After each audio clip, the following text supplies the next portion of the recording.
Thank you to our sponsor, the Home Depot. The FIFA World Cup 2026 is here. Games every single day, and the best seat to keep up with all the action is right in your own backyard. Big screen outside, grill going, neighbors and friends coming over to watch.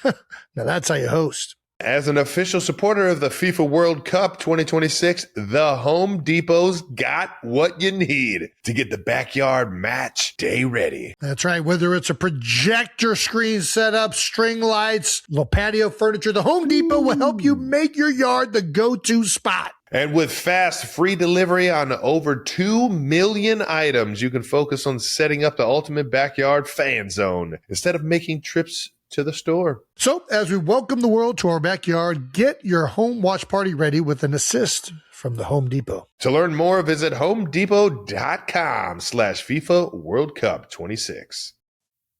Usually the conversation around here is about football. Today, the topic is gas for one of the sponsors, specifically Mobile Supreme Plus Premium Gasoline. Let's start with the fact that Mobile Supreme Plus Premium is amazing. It keeps engines 3 times cleaner, so engines perform better for better gas mileage. Just ask motorsports legend Shirley Cha-Cha Muldowney. She raced top fuel dragsters in the 70s, so she knows a thing or two about gasoline. She also knows a thing or two about the 70s, so if there are any questions about leisure suits, vinyl, or fondue, fire away. One might wonder why they call her Cha-Cha. Like, is it a family name or a marketing ploy? Or maybe she thought it sounded cool. It's very curious. Getting back to fuel, Shirley and the team highly recommend Mobile Supreme Plus Premium Gas because it keeps engines 3 times cleaner for better performance and gas mileage. By the way, Cha-Cha Muldowney, she drove a pink car. Mobile. Legendary. 3 times cleaner compared to Mobile regular gas and port fuel injected engines. Actual results may vary. Visit mobilefuels.com for details.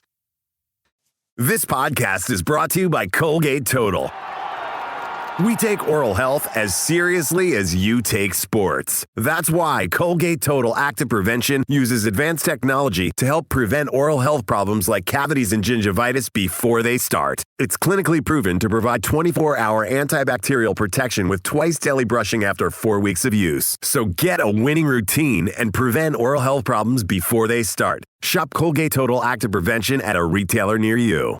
You said, for years, I've been thinking about this. That's what you said. For years, I've been thinking, we've been talking about this. Yeah. You've been laying at night thinking, like, I need to get this into a show somehow. Oh, gosh. This is why you did the college game day. You're starting to bring the fans out of here for talking shit. That's right. Jason, Bingo. do you think you can fucking kick a field goal? Bingo! You know what? I don't know if my hips got me in it. We might have to find this out. Welcome back to New Heights, ladies and gentlemen, a Wondery show produced by Wave Sports and Entertainment and brought to you by Peloton. Hey, how about it? All right, Peloton. Now find your push. Hey. Find your power with Peloton. That's we right. are your hosts. I'm Travis Kelce. This is my big brother, Jason Kelce, coming off the bye week. Cleveland Heights High School alum, Cincinnati Bearcat alum. The Bearcats got back on the winning track, getting after UCF this weekend. Shout out to the Bearcats. Let's fucking go, boys. That's right. Make sure you subscribe on YouTube, Wondery Plus, or wherever you get your podcasts. Follow the show on all social media at New Heights Show with 1S. And Jason, you're now going to tell the people what we got coming up. Well, we got another incredible episode lined up for all you 92%ers. We're going to talk about both our weekends out of the house. The Eagles' big win against the Brownies. And we're going to be joined by a very special guest who's definitely going to destroy me for my take on getting rid of kickers. Absolutely ridiculous. But yeah, it's the one and only, the Yinzer himself. Pat McAfee. Ha-ha, we got him. We've been waiting for this one for a long time. Love Pat, man. I mean, probably most legendary media person out there right now. Dude, so good. Just ridiculously talented. I cannot wait to talk to him about this one in Eugene, Oregon over this past weekend. He got everybody to start cheering, singing along to shout, and oh my fucking gosh, was it amazing. I literally started singing along as I was watching the video, got goosebumps. It was like, man, that had to be fucking rocking over he's there killing in it on Eugene, game Oregon. day. He makes shit fun, man. It's so fucking cool watching No him matter do what he does, man. you're having fun. Exactly. Before I get crushed by probably the most legendary kicker to play the game at this point, let's get a little bit of that new news. All righty. Are you smarter than a celebrity premiere? That's right. Ooh. Travis's brand new show, Are You Smarter Than a Celebrity, debuts today, October 16th on Prime Video. Oh, shit. It's today? It's today. Fuck. Well, tomorrow, but today. I'm terrified. Terrified what people are going to say. It is. I had so much fucking fun doing. Are you smarter? Yeah, you were telling me about this. There's a lot of good. So much fun, man. So the thing I thought. So the celebrities aren't the contestants, right? No. Right. But they do because it play says here along the in the contestants on the show: Ryan Fitzpatrick, Nicole Byer, Chad Ocho Cinco. Yep. Natasha Leggero. Leggero, Nikki thank you for Glaser, saying that. Nikki You Glaser. already know. Garcelle Beauvais. But they There's a whole bunch they're of not the people out there. contestants. They're the ones that are assisting the contestants with the answers, right? Like it's the old "Are you smarter than a fifth grader?" where they're the ones 100%, answering the yeah, they're question, playing along- and the they're playing contestants have along, to though. decide whether they're going with that answer or whether they're doing their own answer. or whatever. In some, there are a few twists to this game, and I do a great job of describing it in the episodes. So you just got to, you turn that thing on, you'll get caught up to all the rules and regulations that we got going on with the celebrities and how the celebrities can help you out. Amazon did actually send us a couple clips from the show. Oh yeah, There's one where you learn what a BBL is. oh yeah. I don't know if I know what a The old BBL is. Brazilian butt lift. Ah, BBL. okay. Oh yeah. So let's check out this clip. My man Fitzy. If I lose my glutes, I'll just go get one of those. You know you're playing for $100,000. Ooh, Kelsey, I do. Yes. If you win that money, what are you going to do with it? You really want to know, Kelsey? Of course I do. Who doesn't want to know? Okay. I'm going to Ooh, get a BBL. Kelsey. Okay. I'm trying to drag a wagon. What? So if any of you guys I didn't know it, I didn't hear her say that one. Okay. Can you tell the audience what a BBL is? BBL, you know what a BBL is? A bigger butt. Oh, a bigger butt. What's Yes. the L? What? It's a BBL. A Brazilian butt lift. Oh, the BBL. I did not know that's what that was called. Nicole, thank you. You're welcome. Well, She gets me. Yeah, there you go. yeah, there you go. The old Brazilian butt lift. I know where to go if I lose my glutes. Coach Reed starts seeing these glutes getting a little saggy. I'll just go get a BBL and lift these things up. Dude, I ain't go. All you got to do is do some RDLs. Just get a little bit of, get some squats in. Get them glutes. You see She it. All the said girls I'm are doing try- it on the Instagram. She said, I'm trying to drag a wagon. Yeah. Yeah. I'm not going to lie. I'm not a fan of the BBLs. Not a fan of the BBLs. Don't be, listen, man. It looks It's for okay. somebody. It looks It's for okay for like somebody. a couple of years, maybe. But then that thing just starts sagging. It looks like you got a diaper on the backside of you. It's Come not a on, good man. look. It doesn't happen like that all the time. Yes, it does, bro. Does I'm it? not a fan of the BBL. All I'm out on the I'm trying to give BBLs. everyone the benefit of the doubt. Just do some glute bridges. I don't think it works. You like can build that. the wagon naturally. You don't need the synthetics unless you got Kelsey jeans. But then you got a big fucking like stiff ass back there. Yeah, You got a big hard ass. but when you're not clinching it, it's still got some juice. I don't know. I'm not a fan of them. Me neither. It just doesn't have the right shape. It just looks bad. When your hamstrings What? don't match, when the hamstrings don't match your ass, it doesn't look good. I'm just being like, it's not you can't just add to the ass. It's And then gotta you go- got ham's you gotta got go weak into ass the- hammies, That ain't right. That ain't right. small calf, small hamstring in a wagon. We can't do this. You got bad circulation where all your fat deposits are just accumulating in your ass. This seems like this is an unhealthy thing. All right. Well, there you go, kids. Outside of learning what a BBL was, it was a fun show. And I never in a million years thought I was ever going to ever be an actual host of a game show. I always thought it was going to be fun to like maybe go on one of the game shows. Yeah. And then somebody asked me, do you want to host it? I was like, I mean, I guess I used to like mimic all the game show hosts as a kid, like just fucking around. And I love the game shows for sure. We used to watch the Game Show Network all the time. Family Feud, We Steve were, Harvey. We used to hit man, all you that name stuff. We were a game show network. I still do the game Family. shows. I still Yeah. like game shows. Well, then you might like this one, Jason. I was asked how well my family would do on the show, and I was like, man, you know what? I think you and Big Ed would be pretty solid.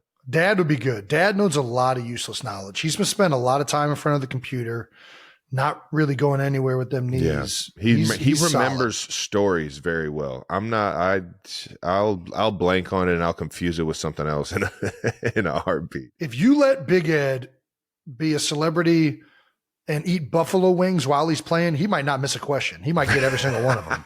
If you give Ed He's got to deal with him chewing a Hanes the white wings tea, and sweating. some box, you get some yeah. You get What's that? Slope? Yeah, that's why equals MX plus B. Hold on. Winston Churchill. That's Winston. I don't even, he probably would have said that. But. Who knows? Well, it sounds like my Wednesdays are going to be very full. Yeah, play along and let me know how good you do. What time does this premiere at? I have no idea what time. It streams, I'm pretty sure. Well, I know it streams, but usually there's like when it's a debut, it doesn't have a time, or is it just a day? It's just the day, yeah. All right. So I can watch it immediately so it doesn't interfere with the grotesquerie at night. There you go. All right. There you go. Perfect. If you're not just sick of fucking seeing me on the TV. Oh, dude, I can't wait. Please tell me how well you do, because I was kind of like quizzing myself, going through the questions in the back, just making sure I would read them once just so that because I'm a terrible reader, so I would make sure I would get all the pronunciations done, like corrected in the background. But yeah, I would love to see how well you do. Should we do it? Can we get the video from Prime, and then I'll just do it and answer them? Boom, boom. See how it happens? Do it live. Yeah, or just tell me. All right, I'll tell you. Nice. Yeah, so make sure you guys check that thing out on Amazon, I believe. Yeah, Amazon Prime. All right, new Wondery Plus exclusive this Thursday. And in more new news, our next Wondery Plus exclusive will be, like I said, available Thursday. We both watched The Sisterhood of the Traveling Pants. We did. Yeah, it's happened. It was an electric movie. I'll tell you what, had me glued to the screen the whole time. Our first meeting of the New Heights Film Club, and we're going to give you guys our review. Make sure you tune in to find out whether Jason was right to judge the movie or its title, or if he was actually like pleasantly surprised by the movie. Who knows? Yeah, you won't want to miss this, and make sure that if you want to be a part of the film club with us, sign up for Wondery Plus. You'll get an early access of episodes without interruptions, and we're still giving you 3 free months of Wondery Plus. Wondery Plus offer is only available for a limited time, so get on it. Visit Wondery.com/New Heights offer to redeem. I don't think it did match the title. I mean, yeah, it did. The pants really aren't a big part of the movie to me. What? The pants are like bringing them into a lot of their like. Well, we don't want to get too much of this review. We're going to save it. Yeah, the it definitely had something to do with the movie. Had nothing to do with it. It tied all the girls together, Jason. Yeah, you're right. Their entire childhood and friendship. No, their entire lives. That's not enough. We need pants. We'll talk about it in the Wondery Plus, though. It shouldn't even be. It should be they weren't even. They acted like they were jeans. They couldn't the whole movie's premise is like these girls are amazed because it's the first pair of jeggings they tried on, and there's some spandex to them. You're giving it away, Jason. You're giving your review. Sisterhood of the Traveling Jeggings. That's what it should have been called. Yeah. Out of the house. Moving on. We both got out of the house this past week, and we're going to talk about it. Out of the House is brought to you by the powerful backing of American Express. I tailgated at the link and then went up to East Rutherford, New Jersey, where I tailgated with Buffalo Bills and New Jersey Jets fans, New York Jets fans. Trav, you had a bye this week, and there's a small chance that we also saw you out of the house. Yeah, no, you saw me at the Guards and Yanks game. Well, we saw you before that too. Is courtesy of this picture right here. We saw you going out to eat, it looked like maybe. You guys are out in New York City, you and Tay. That's what we do. We like to go out and eat, yes. Yeah. I mean, who doesn't? Why wouldn't you? What in the world was the shirt, though? We got to show this. I have no idea. I think it's just art. I think it's just people, and then there's a horse. I don't know. What's underneath that horse? I'm not sure. I didn't really look at this shirt like that when I got it. I just like the color and the patterns and stuff. It looks like a hand. Yeah, you looks can't like a really pointing see finger. it. I mean, looks like a pointing finger like that. It's kind of cropped funny, but on this picture, it kind of appears like it's a horse cock. That'd be crazy if I was wearing a horse cock shirt. That's crazy. Yeah. Yeah. That's why you always gotta really, you gotta make sure you know what you're wearing, kids, or everybody can just assume now. Oh gosh. Well, we do know what you're wearing because British GQ did a whole breakdown on the shirt. Oh, nice. Thanks, Yeah. British GQ. Yeah, so In what New they York say? City, the American football player wore a navy bowling shirt with a camp collar design and a boxy fit, released as part of Jacquemo's latest La Casa line. It's a signature move from the French label, flowy, fun, and more vibrant Marseille than minimalist Paris. It's a fancy way of saying it's a button down with horses and people fucking on it. People fucking? I mean, That's look at what that. you got out of that? Look at these two people right here.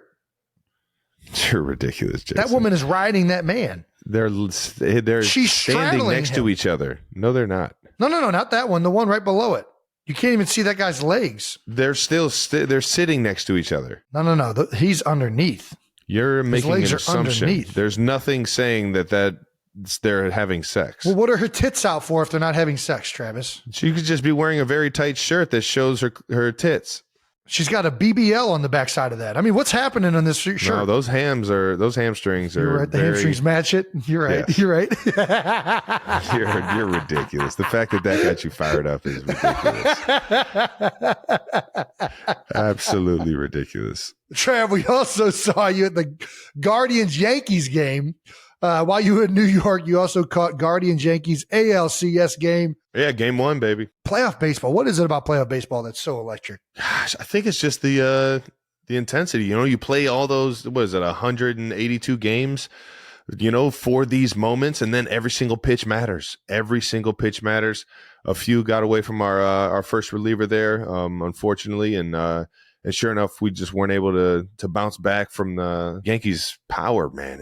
I'll tell you what, man, when Stanton and Soto, when they get a hold of one, man, oh, shit. That ball flies off the bat, man. It is impressive. It is impressive shit. My guy, Judge, he's right there on having a huge game. And I mean, the whole time I'm screaming. I'm in hostile territory because it's the Bronx Bombers, and I'm at the Yankee Stadium in the playoffs, and I'm over here cheering for the Guards because I'm a Cleveland kid and I want to see Cleveland win a fucking World Series. And it was mixed feelings because I was there trying to have some fun with Tay and everybody. All our friends, Eli and Chelsea came. Lefko and Enum came. Oh, nice! We had an unbelievable crew with us and hanging with us, and it was fun. It was fun. Even though the Guards couldn't pull it off, it was still an exciting game. And it was cool to see Yankee Stadium because I've always wanted to see that thing in person in a playoff game in a hostile environment. And it didn't disappoint, man. The Yankees, the fans, the players, everybody involved, man. It was awesome. There is something about playoff baseball and I love regular baseball. Anytime you go down to the ballpark, you're getting a hot dog and a beer, you're having some fun. Oh, yeah. But playoff baseball, it's like almost the history of it. You just get swept up in like the moment. It's one of the most iconic. I will say, I don't think it's as good as playoff hockey. I don't know that anything competes with playoff hockey now, but playoff baseball is pretty dang good. I feel like it does because you can get the player's stories a little bit more. And not to say that hockey doesn't do a great job of that, but you just don't see, hockey players wanting to put themselves out there for everybody to get to know them. It just is what it is. It's just not kind of the culture of the league, I don't think.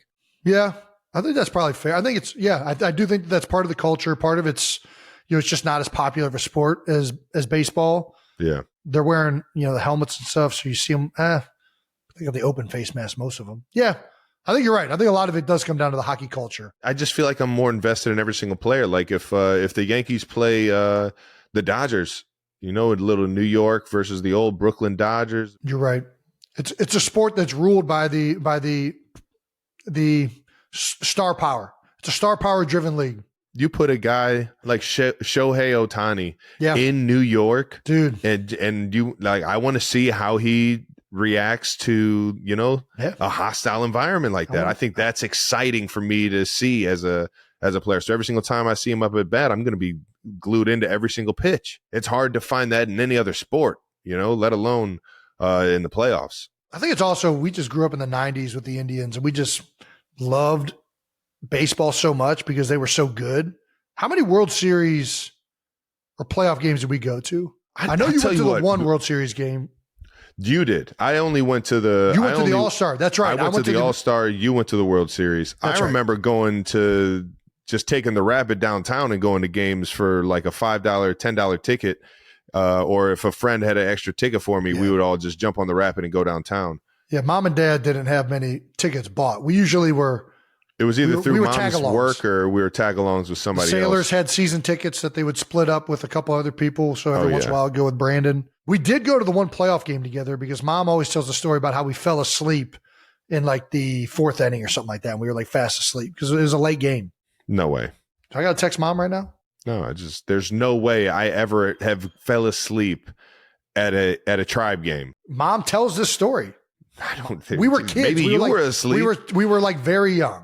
We were both asleep. I promise you. Maybe if we went to the game and I really didn't know what was going on, but every game that I went to, I was the biggest like fiend for sports ever. If I ever went to a ball game or a basketball game or anything like that, like I was so glued. Travis, nobody is attacking your fandom. You're crazy if you think that I was asleep during one of these games. It doesn't matter how big a fan you are. I used when to you're a literally child, beg Mom and Dad to buy the $20 roster book so that I could actually keep score of the game, which means I'm watching every single pitch. Nobody is at all. And I'm telling you, saying that you weren't a big fan.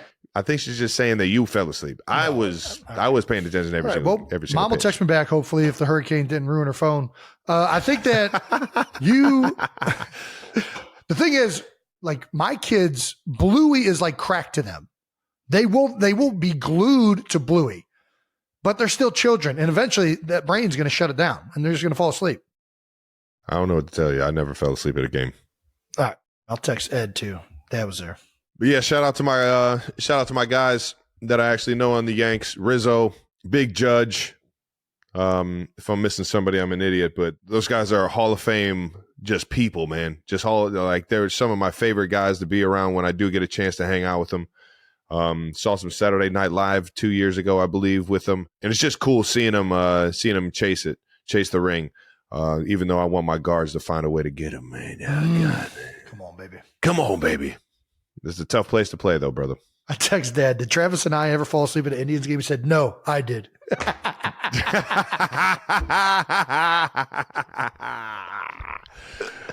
I mean, Dad, he's like us. That's where we get our sleeping from. He could fall asleep at a fucking rock concert. Does not matter. We had some Cleveland sports that we were getting into. You went to the Guards game, and I saw a Browns game.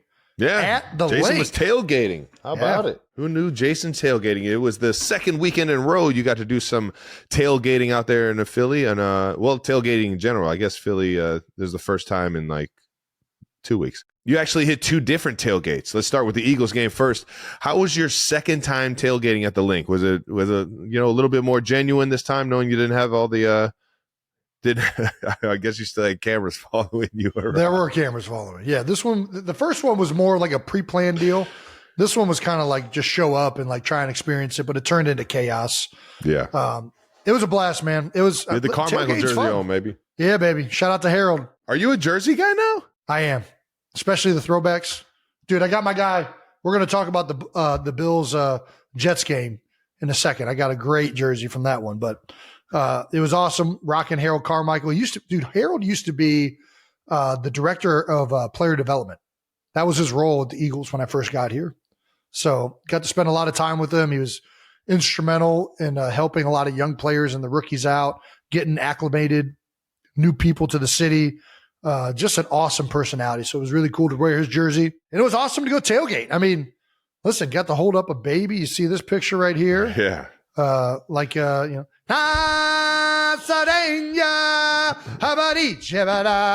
No way that's actually the words. That's not it. I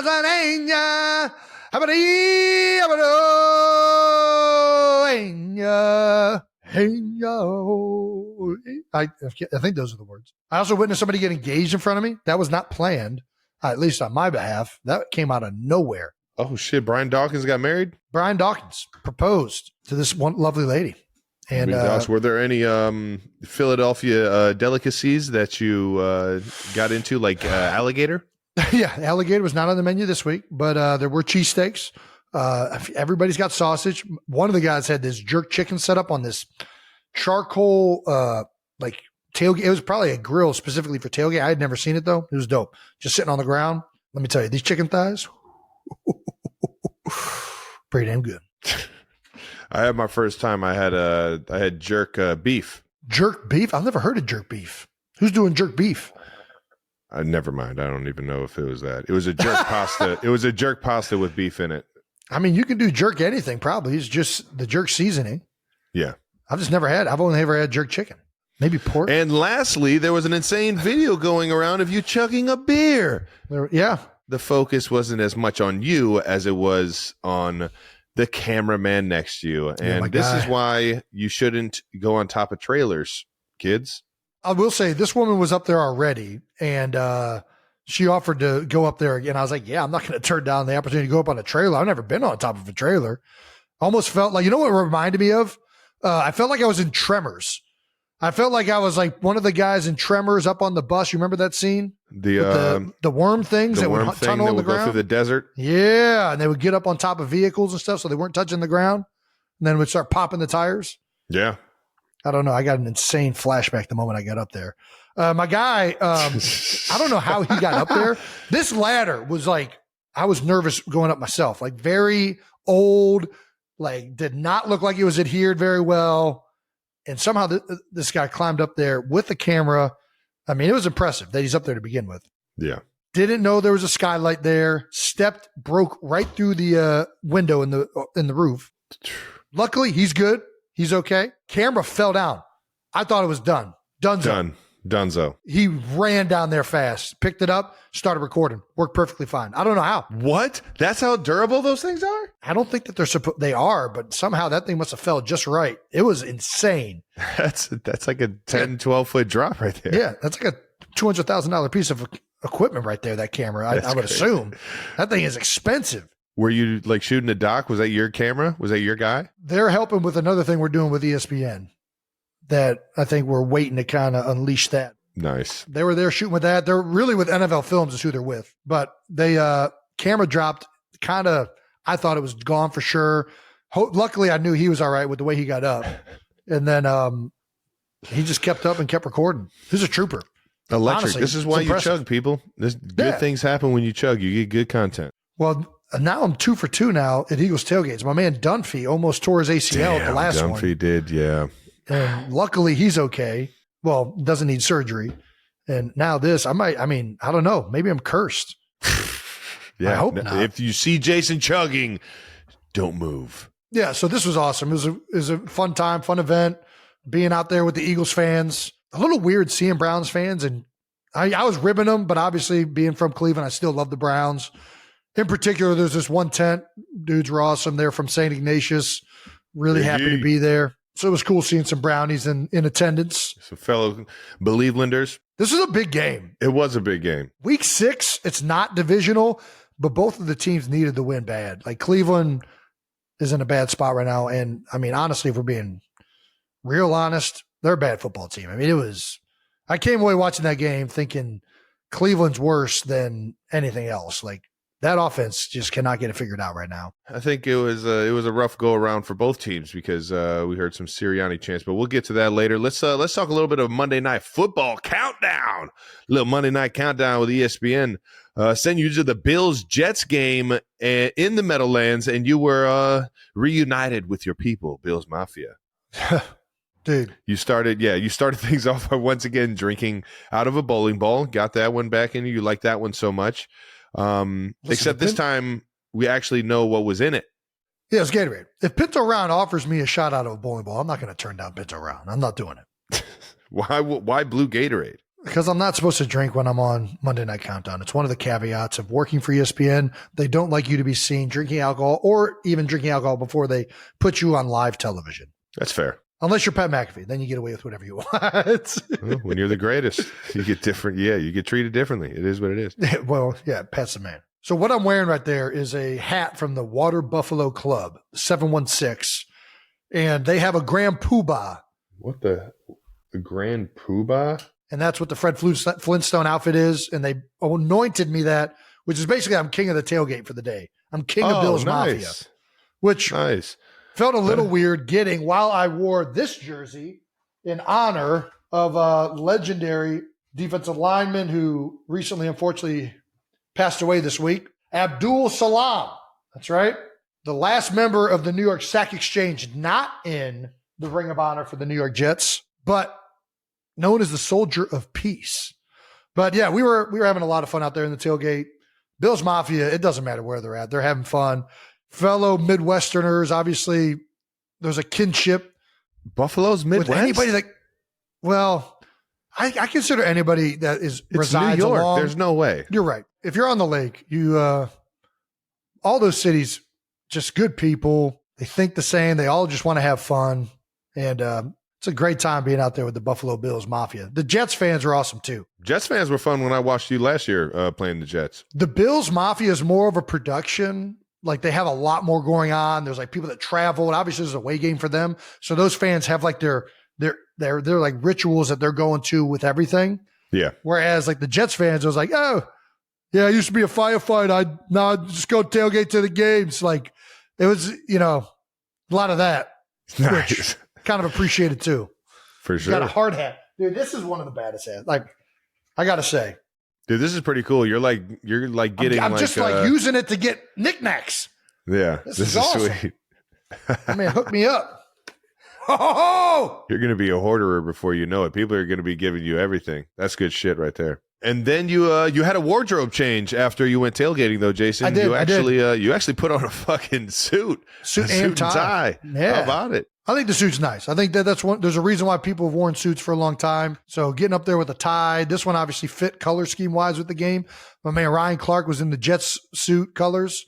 This one, I had this color already in my closet, electric blue, and I'm like, man, I don't know when I'm ever going to wear this like very blue. Like I don't know when that's going to happen.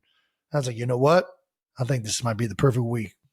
Dude, Bills you definitely Mafia, New York Jets. I could see you playing for the Bills. I would have fit in really well. Yeah. I mean, Ryan Fitzpatrick, anybody with a beard is going to fit in well with the beard, with the Bills, right? Yeah, man, you fucking snapping it to Josh Allen would have been fucking dangerous. God damn it. Snapping it to Ryan Fitzpatrick. Ooh, Fitzmagic? All right. Now. Bills is a sound that appreciates their offensive line too. Much like Cleveland, much like Philadelphia. The Bills, like my man Eric Wood, he's been up there. He's like calls the games for Bills radio and stuff like that still. He would, yeah. It's a town that definitely appreciates the big guys up front. So it's an offensive line haven town. I get it. Well, where'd you get this this buffalo wing necklace? So Teresa was the one giving out the Grand Poobah attire, and there was another woman, I don't remember her name, but she had the buffalo wing necklace for me, which is my kind of jewelry. I've got a few of those things, doing hot ones once or twice. And that does it for Out of the House, brought to you by the powerful backing of American Express. Hey! Let's move on to some football. Yeah, I had a bye this week, so we have no updates for you for Chiefs football. The Eagles did, though, play, and it was a win. The Eagles got a dub. Eagles 20, Browns 16. Like we were talking about earlier, Jason was out there tailgating before the game.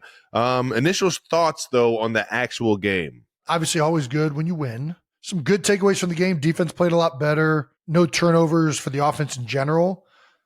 Still, though, I came away from the game, again, we kind of mentioned this earlier, thinking more about, Cleveland probably is a struggling team right now than I did thinking that the Eagles really controlled the game.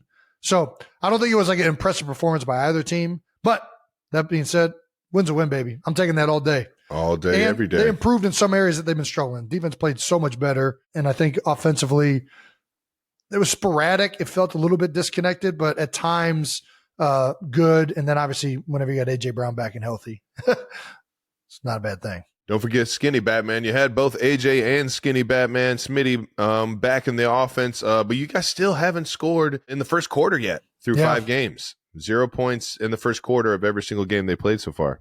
Yeah, I think they were driving towards the end of that first quarter, so it almost happened. But I think, it hasn't been a good start to games. And as you know, a lot of starts to games come down to like what you have planned coming in and what you think you're going to see. And I think the Eagles, I don't want to speak for this year because I don't know as much whether that's happening this year, but Jalen has always been a guy that's been schemed differently because he's a different quarterback, right? You know, we tend to run different plays and different offensive structures than a lot of other teams do. So I don't know if it's like they're not getting quite what they expect. I think some of it's just bad execution. Like I've definitely seen drops and slow starts from the players. So I think a lot of it is just accountability on both sides, right? Players have to be accountable to getting off to a faster start and being locked in to start the game. And then I think also offensively, getting to stuff that you feel like is maybe you're more of your bread and butter. Does that make sense? Like sometimes I think the early plays end up being game plan specific plays. Maybe start with plays that are more just generic part of your offense. Maybe. I don't know. I'm kind of grasping at straws. It feels like the Eagles are starting to get a little frustrated with it, at least the Eagles players. Lane Johnson hit us with an all-time quote. We're a constipated offense. That's what it bleeping feels like. Yeah, it's accurate. A constipated offense. I mean, that shit's in there, man. Yeah, it's got to get it out. The shit's in there. Just got to get that shit out. It's got to get that X-Lax going. Yeah, you already know. I think it's a great definition, and go figure. Lane just can pull that out of his ass. The constipated offense, great line, and that's what it's exactly what it feels like. It just feels kind of disconnected, out of rhythm. Feels like it's like they have the players, they make spot plays here and there, but it doesn't feel like that full onslaught of plays that go off one another that you're typically seeing. Yeah. It's more like guys making plays, like AJ going up there and catching a 50-50 ball, which I don't know if there are any 50-50 balls with AJ Brown. Obviously, the run game struggled a little bit, which, Cleveland's got some horses up front. They got good players. So shout out to them for showing up, and my man Jim Schwartz for dialing up a game plan. They had some plays that were there. They did. They just, watching it back, they had some counters. They had some things drawn up where it's like, man, if that just happens, that thing's creased. There was an early run where like Saquon runs into Landon Dickerson, and like Landon Dickerson makes the tackle, right? And it's like he's on the single safety. Like that's at least a 10-yarder. He breaks one tackle, explosive run. Who knows how big it is, yeah. There's plays to be had. Some of it comes down to executing. Some of it just feels like I think that they're trying to figure things out right now because they've struggled a little bit in recent weeks, especially missing AJ and Davante, that I think will continue to get better. Obviously, having those guys out there this week helped. Another week of figuring themselves out. Hopefully this offense keeps going, starts to find some rhythm, and is a little bit less constipated. Yeah, more explosive. Nice. Well, A.J. Brown finished with 6 receptions for 116 yards and a touchdown. Jalen connected to A.J. for the first TD of the game, a 22-yarder.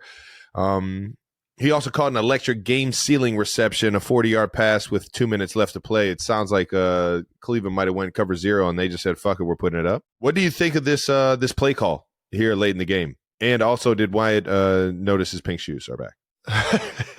I was not watching with Wyatt, but she probably did. It was not cover 0. It was just straight up cover 1 with the safeties up and or man hole is what we call it. Double hole. Kind of picking crossers and just making the quarterback throw over top, which he did. He did beautifully.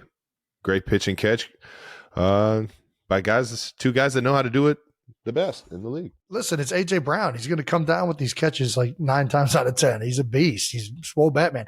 I do think back to the slow starts and maybe game plan specific plays, it felt like a good way to buck that sometimes is utilizing tempo. And I think that they do it sometimes, but it feels like Jalen, when they go into these 2-minute situations, he goes more into like automatic mode.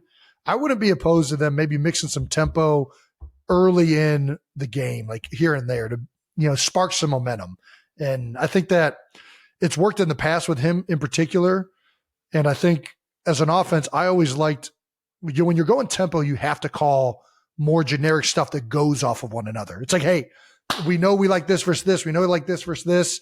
And it kind of, because of the tempo nature of it, you can't do all these crazy things. Now, I like that Kellen's brought more motions and more interesting things. We still need to do that.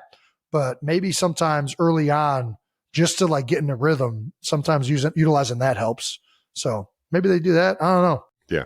It's probably the coach's coach, though. Yeah. Coaches know best, and they'll keep figuring it out. Sirianni knows what he's doing over there. Davante Smith also had a big day, finished with 3 catches for 64 yards. It's good to see that dynamic duo in the wide receiver group over there starting to get back on track.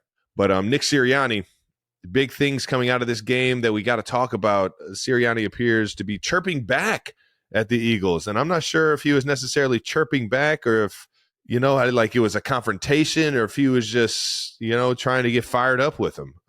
We don't know what was actually said. At least I don't think so. The fans who Nick Sirianni was yelling at after the Eagles win posted his side of the story, context on Reddit. Nice. He's a Reddit guy. I began to yell, in quotes, if your star running back gets you 5 yards on first down, you give it to him again. Run the ball. Run the ball. And I had some more to say, but you get the point. Yeah, it sounds like the Eagles fans coaching and that's what they do. They let the coach know what they think they should do. I mean, it's fans. The Nick Sirianni run the ball stuff. Nick turned around. Obviously, everybody saw this, gestured for him to calm down and said something to the effect, we will, don't worry, I'm on it. Or actually, they didn't see that. So Nick turned around beforehand, gestured to him to calm down, said something to the effect of, we will, don't worry about it. Fast forward to the end of the game, came over to us and said, hey, I told you we'd run it. I told you. Admittedly paraphrasing, I had indulged quite a bit. The point is, it was not unwarranted, nor did I see it as aggressive. I don't know. There's no way for us to verify if this fan was indeed the fan that Nick was yelling at. This is a Reddit post, which is far from a verified source. But it is intriguing because I think that would lead you to believe that this maybe not be as big of a deal as everybody's saying it is. And it probably isn't regardless. I think Nick in his presser announced, we thrive off of the crowd. They cheer for us. And the team had been trying to get him back to being the emotional leader that he is. And obviously he commented on Monday, I was trying to bring the energy, enthusiasm, all that. I'm sorry, disappointed in the way I directed it at the end of the game. My energy should be all in on coaching, motivating, celebrating our guys. So he knows that, listen, it's a lose-lose operation when you start going back and forth with fans. It's tough. It's never going to be seen right. It only empowers people to talk more trash because they know they're getting to you. We talked about this with Joey Bosa. Joey Bosa's at the link. Fish on. Fish on. We got him. You can't do it. It's just not going to help. But if people, I've seen this because I said this on Monday night. People are like, oh, you're defending Nick. I'm not defending him. I think he shouldn't be doing this. I don't think that that's right. But at the same time, I will defend him, and he needs to be emotional. He needs to be passionate. That's when he is a better coach, and he knows that, and the team knows that. Yeah. And I think that directing it in the right way is what we want to see. And I think that for the majority of the game, that's what you saw. You saw Nick fired up. The team needed that. They needed to win this game. He knows what's on the line, and it's getting the sense of urgency is high right now in Philadelphia. So, yeah, not good to be directing it in this way. Nick knows that. That's clear. Hopefully he can continue to bring the passion and the energy in more productive ways that won't have a bunch of people on TV shouting about stuff. Yeah. That'd be great. Well, I feel like you just gave us your final thoughts. So yeah, that's about it. I think that it was still an underperformance by the Eagles. They still got a lot to work on, but the good thing is week 4 or good thing is week 6. Is that right? Week 7, game 6. Week 7. God damn, this thing is flying by. Yeah, it is. Wow. Yeah, and the Eagles are going to take the subway over to New York or New Jersey, I should say. We got the Giants this week. Giants haven't been looking that bad. Yeah, Saquon's return to the Meadowlands, baby. Haven't been looking great on offense, but their defense is looking dang good. So it'll be a fun game. We did have one voice of reason, maybe an unlikely voice of reason from our guy Dumphy. Eagles are literally a wide open 2-yard Saquon Barkley catch away from being 4-1. While missing A.J. Brown for 3 weeks, and the lone loss being when A.J. Brown, Smitty, and Lane Johnson were all out.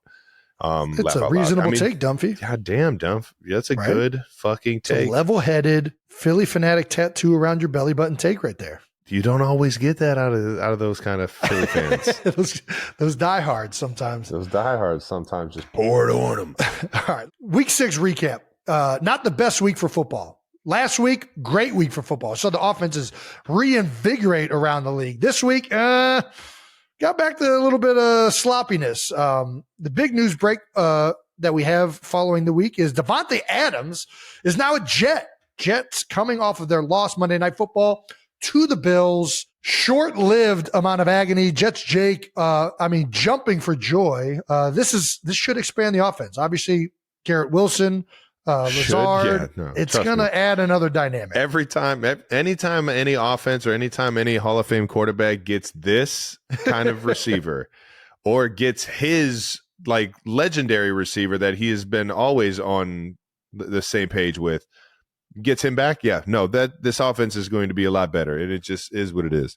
Yeah, absolutely. The offense looked reinvigorated too, with Todd Downing calling plays yesterday. It just felt like they were moving the ball, man. Yeah, they were moving the ball, man. They were handing it off. Back to the fan that Nick got into it. Run the ball, coach. Run the ball. That's a good point. Other news: Cowboys home losing streak now at 3. They've lost 3 in a row. They didn't lose a single regular season home game last year, I don't think. That's crazy. They've lost 3 this season after getting blown out. It wasn't just a loss this week either, man. It was Detroit. Ugly. On Jerry Jones' birthday. Happy birthday, Jerry. Almost got a 50 burger from the Detroit Lions. Man, they were fucking around. I'm not going to lie. They were throwing hook and laterals to offensive linemen. They were throwing offensive linemen outside the numbers, like they were doing running receiver routes. Screen. Yeah. Oh yeah. Dan Skipper eligible. Yeah. It was interesting, but I don't think anybody can really point a finger on what exactly is wrong with the Cowboys. It just doesn't look like they're playing very well together. Yeah. They've struggled to stop the run all year round. And I just think the games that the defense has really struggled has been like the Ravens, Detroit, shocker. Both those teams really good. Run the fuck out of the ball, yeah. Going downhill right at you. They've gotten, it felt like they were getting better, and Detroit is just so good at it, and they've been asserting their will all season long. And then Jared Goff hits it behind you. I mean, it's Ben Johnson, the guys that they have in Detroit. It's an impressive unit on their offensive side of the ball and defensive. But obviously, we saw Aiden Hutchinson go down with a very graphic injury, almost like an MMA style. Hopefully, he's all right. He'll get back eventually when he gets healthy. Great player. That shit sucks, man. It sucks for the game of football, man. And obviously it sucks for him and his family, man. Nobody likes to see an injury, let alone one like that. And hopefully he gets right back to full strength as fast as possible, knowing how amazing of a player he is. But shout out to the Hutchinson fan, man. Hopefully Dallas can get back to full strength. Micah Parsons, they need some of their guys back. It'll be interesting to see how the NFC shakes out. Washington's been doing a hell of a job. I know they lost this week to the monster that's over there in Baltimore. But, they've been trending good. It's wide open right now in the NFC East. Other results from across the league, Texans 41, Patriots 21. Texans come out on top. Texans started, they've been winning games. It honestly reminds me a little bit of you guys, where they just find a way to get it done at the end of games with CJ Stroud and company. Yeah, especially with Drake May getting his debut with the Patriots, man. Putting up 21 points. Not a bad day for a debut. Yeah, Packers, Cardinals. Packers run away with that one. The most interesting game to me, though, was that Ravens-Commanders game. I really wanted to see how the young guy handled the pressure of going up against a Ravens defense, because they fly around. They're smart. They're well coached. They just always have a knack for getting around the football, and they didn't make it easy on the young guy, man. Well, he played all right. I thought actually Jaden played well. The thing that they really struggled, they've been great at running the ball all season long. The Ravens took that away, and it made it like, hey, you're going to have to beat us. And he still played well. He had him and Terry McLaurin. They're building a hell of a connection. McLaurin had a couple catches where I'm like, how the fuck did this dude just catch this ball? It was unbelievable. It's like he pulls out one of those every fucking game now. Well, the Bucks put up a 50 burger on the Saints, man. Yes, they did. Bucks offense, man, that's another one. When they're running the fucking football, good luck. It is going to make Baker's day so much easier if he can just get some good play action and really get everybody to declare what they're doing here and get our guy Mike Evans in a fucking one-on-one situation. I mean, that's dude. You go look at their offense quietly. I mean, besides maybe the Denver game, I think quietly their offense has been killing people. Explosive, yeah. Yeah, they are making plays. They are looking real good. It was a weird game too. They jumped out to like a 3-score lead almost. Then they the Saints came back and took the lead, and then all of a sudden it was like a runaway show for the Bucs. Very weird. Yeah. Well, Steelers 32, Raiders 13, and the Steelers said, no, that's not good enough, Justin Fields. We're going to go ahead and go with Russell Wilson. I don't understand. I thought the Steelers were playing pretty good with Justin Fields, but I guess they got something else hidden in their back pocket, thinking that Russell's going to give them more offense. They got it done versus the Raiders. That's all that matters, right? Yeah. Yeah. They're winning football games. Yeah. Any other more interesting games, I guess? Bears over Jacksonville and London. Caleb Williams' second consecutive week where you can see the young fellas starting to build some chemistry. He's looking better. Joe Flacco wins another one for the Colts. 49ers getting back to, maybe a little bit of what they have been. Yeah. Seahawks have struggled a little bit ever since the Lions game. They're another one dealing with some injuries. Yeah, the Lions play so physical. There's some crazy stat. I don't know what it is off the top of my head of like teams after they play the Lions that they're like win percentage is way down. Yeah. Because of how physical that game is. Fucking biting kneecaps, man. Fighting Dan Campbell's. Fuck. Before we get to our guest, Pat McAfee, let's answer a couple of your no dumb questions. Because there's no such thing as dumb questions, just dumb ass people. That's right. No Dumb Questions is brought to you by Mint Mobile, the smart answer to saving money on premium wireless. Yes, sir. Deb 13M. Now that the NHL season has started, which hockey players, past or present, do you think could play in the NFL, and at what position? Eric Lindros could play in the NFL. Yeah, I feel pretty confident about that one. You think he's a tight end? Dude, so he came to the golf outing we had for Beat Philly this year. Yeah, I remember you telling me. He's massive, man. Massive dude, yeah. Like, he could have put on weight easily and played O-line. He definitely could have played tight end. Yeah, I'm thinking he was a tight end. I think that's probably the most accurate. For what his stature was during a player. Number 88. Come on, he's a tight end. There we go. Little Dallas Goedert. Okay, 88. Who else? Freaking Yager with this freaking mullet would have been awesome to watch out there on a football field. That would have been awesome to see. I don't know what position he's playing, but I'm with you. You think Claude Giroux could have found his way as a wide receiver or something? I don't know. Maybe. I mean, he's feisty. I told you. He used maybe DB? White he used DB? to come in and ask to arm wrestle. I don't know. DB's tough. Maybe safety. He used to come in and ask to arm wrestle anybody. Like, he's just one of them type of guys. So mentality-wise, yes. Mentality-wise, absolutely could play in the NFL. Physically, gonna have to see that. What about some of the bruisers from the league? What's his name playing for the fucking Leafs? Who did he play for last year? I always think of Zdeno Chara. Oh, Charo, the 6'11" defender from Boston. Yeah. He could play DN. I mean, what position would he play? I think he'd be a DN. Got the reach. He's got some like wiggle to him. He can put some weight on, play some offensive tackle. There you go. That's what defenseman. Yeah. Just keep the guy in front of you. He's got that skill. You think a guy like McDavid, who's the fastest thing on fucking ice, can play receiver or running back? He weaves like a running back when he's on the ice. He does. He's got the elusiveness, but it's hard. He's got the vision for running back. Yeah. It's just hard to gauge because skating is so – I've seen guys that skate incredibly well, and then you see them run on a field, and it's just not the same. Not that they're unathletic, but it's like it's an entirely different muscle group that you're activating ice skating than you are when you're actually running. But the elusiveness is there. The quickness is – the twitch is there. Maybe. Past or present, is Wayne Gretzky finding his way on the NFL football field? I don't think so. As much as I love Wayne. Wayne's in there? I mean, he's in the, we talk about this later with Pat. Greatness is greatness. So probably would figure it out. But he never struck me as like having speed or like have you ever seen him race? Have you seen this? They did like crossover, like, what was it? It was him and like three other professional athletes. I think you're right. And they did a 100-meter dash. And he fucking smoked everybody. He smoked some. You're right. He was rolling. You're right. You know what? He was rolling. There we go. Shit. There we go, intern Brandon. Who is it? Who else is up there? I forget. I don't, It has at the top. Sugar Ray Leonard. Sugar Ray was one of them. Yep. Pele. From, yeah. I'm not as impressed with Bjorn Borg losing, but beating Pele, that's something. Dude, he's not just beating them. He's crushing them. He's fucking rolling on them. He was a two-sport athlete. I'm pretty sure he got drafted by the Expos. Yeah. You know what? I'm going to say he could have done it. Dude, I'm right there. I mean, the form is not great. Let's be honest. He runs like fucking, is that Sugar Ray switching lanes? Did Sugar Ray just switch lanes?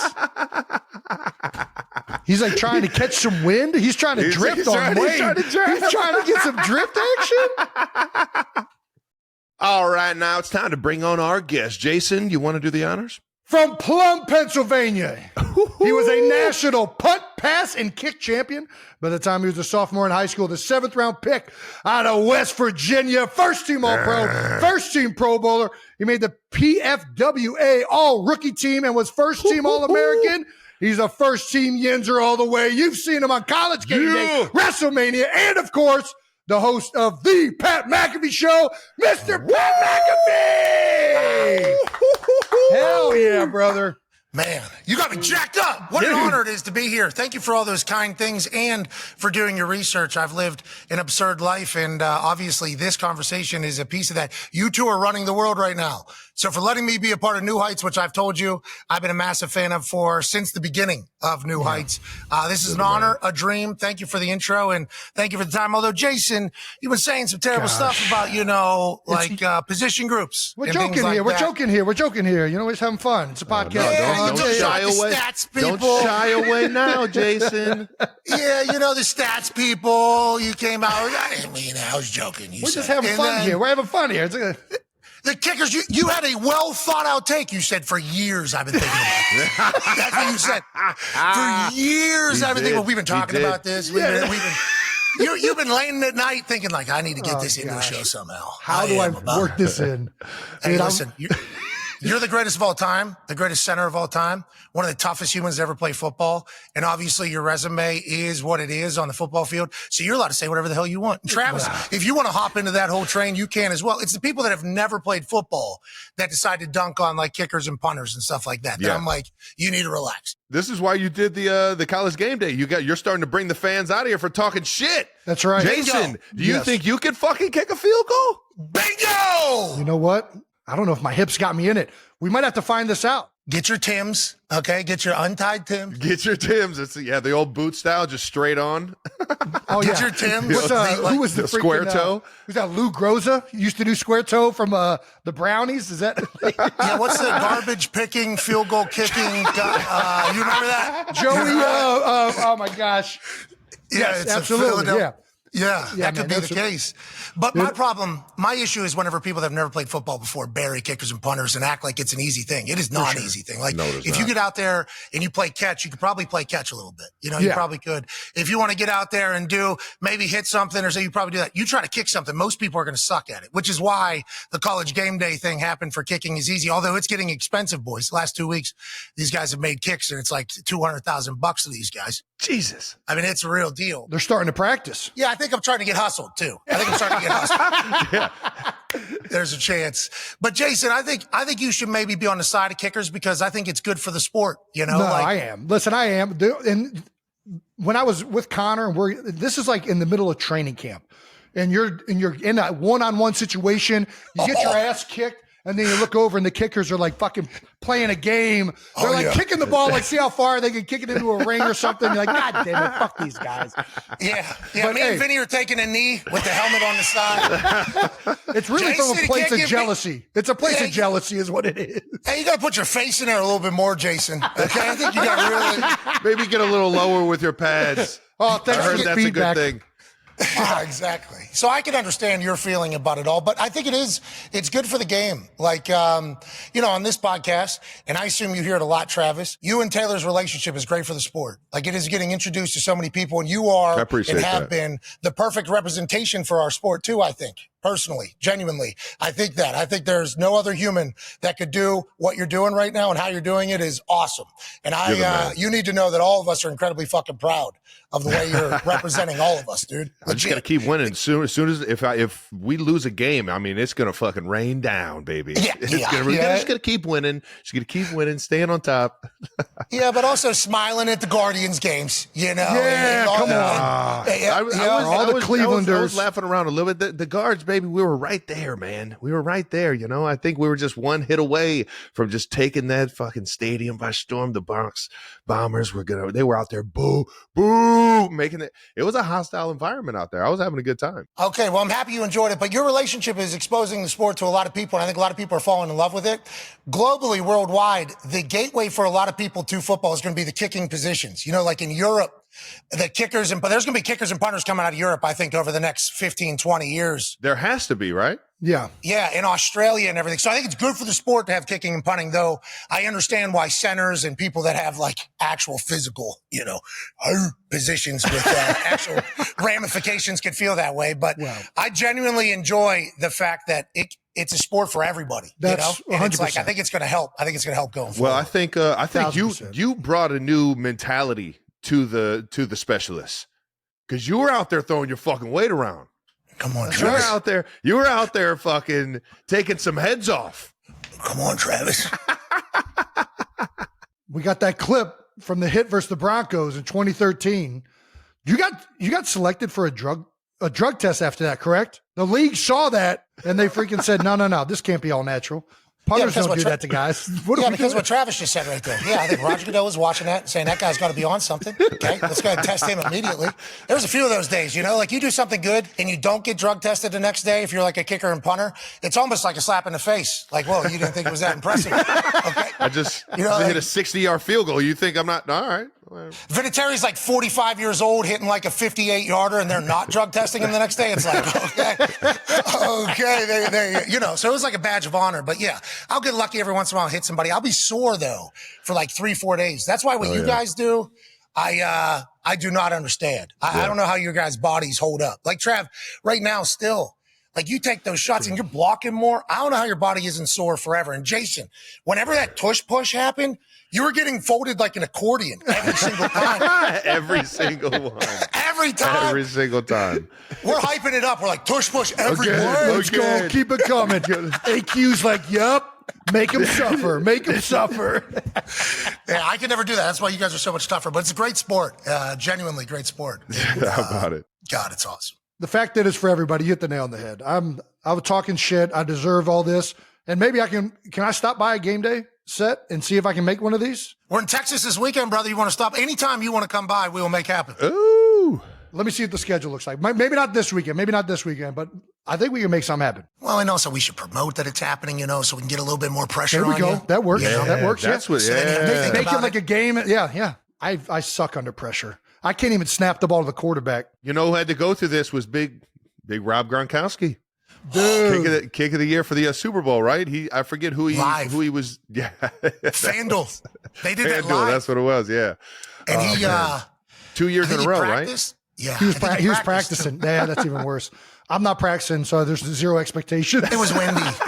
It was windy, it was Dude, bad wind. speaking of the win, that Monday night game, they missed how many? They hit the uprights 3 times or twice? I think it was 4 misses. I think all in total. Gosh. There were some bad ones too. Like Tyler Bass missed that first one real bad left when Joe Buck actually mentioned it. I think he was trying to hit like a little bit of a liner to kind of cut get through through it. it. Yeah. Got it. So he tried to hit it a little fat, and then he ended up hitting it too fat. So then you pull that thing, it looks nasty. But wind is a problem. Wind is always going to be the worst problem. When you go out on the field and you feel that wind, what are you thinking? Is it like I'm hoping it's at my back when I'm out there? Like, how does that work?